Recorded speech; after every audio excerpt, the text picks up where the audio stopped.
ಕಾಳುಮೆಣಸಿನ sauce, ಕಾಳುಮೆಣಸಿನ salad, juice, ಕಷಾಯ, jam, ಲೇಹ್ಯ, ಬಿಸ್ಕೆಟ್, ಚಾಕ್ಲೇಟ್, ಪೆಪ್ಪರ್ಮೆಂಟ್, ಕುರ್ಕುರೆ, ಅಬ್ಬಬ್ಬಾ ಎಂದು ಬೆರೆಸುವಂತೆ ಮಾಡುವ ಈ ಕಾಳುಮೆಣಸಿನ ಲೋಕ ಅರಳಿದ್ದು ಶಿರಸಿಯಲ್ಲಿ. ಹೌದು, ಉತ್ತರ ಕನ್ನಡ ಜಿಲ್ಲೆಯ ಶಿರಸಿಯಲ್ಲಿ ಕಾಳುಮೆಣಸಿನ ಹಬ್ಬ ನಡೆಯುತ್ತಿದೆ. ಕದಂಬ ಮಾರ್ಕೆಟಿಂಗ್ ಸೊಸೈಟಿ ಆಯೋಜಿಸಿರುವ ಈ ಕಾಳುಮೆಣಸಿನ ಹಬ್ಬದಲ್ಲಿ ಕಾಳುಮೆಣಸಿನಿಂದಾದ ತರಹೇವಾರಿ ತಿಂಡಿಗಳು ತಯಾರಾಗಿವೆ.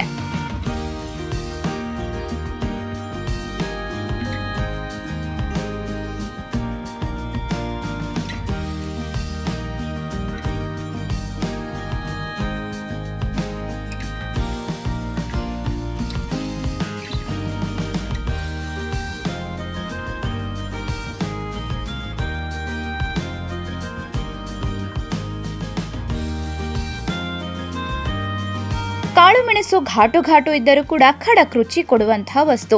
ಮಲೆನಾಡಿನವರ ಪಾಲಿಗಂತೂ ಕಾಳುಮೆಣಸು ಸಾಂಬಾರ್ ಪದಾರ್ಥದ ಅವಿಭಾಜ್ಯ ಅಂಗ. ಕಾಳುಮೆಣಸಿಲ್ಲದೆ ನಮ್ಮ ಊಟವಿಲ್ಲ ಅಂತಾರೆ ಇಲ್ಲಿಯ ಜನರು. ಶಿರಸಿ, ಸಿದ್ದಾಪುರ, ಯಲ್ಲಾಪುರ, ಶಿವಮೊಗ್ಗ, ಸಾಗರ, ತೀರ್ಥಹಳ್ಳಿ, ರಿಪ್ಪನಪೇಟೆ, ಹೊಸನಗರ, ಬನವಾಸಿ ಭಾಗದ ಮಹಿಳೆಯರು ಆಗಮಿಸಿ ವಿವಿಧ ಖಾದ್ಯ ತಯಾರಿಸಿದ್ರು.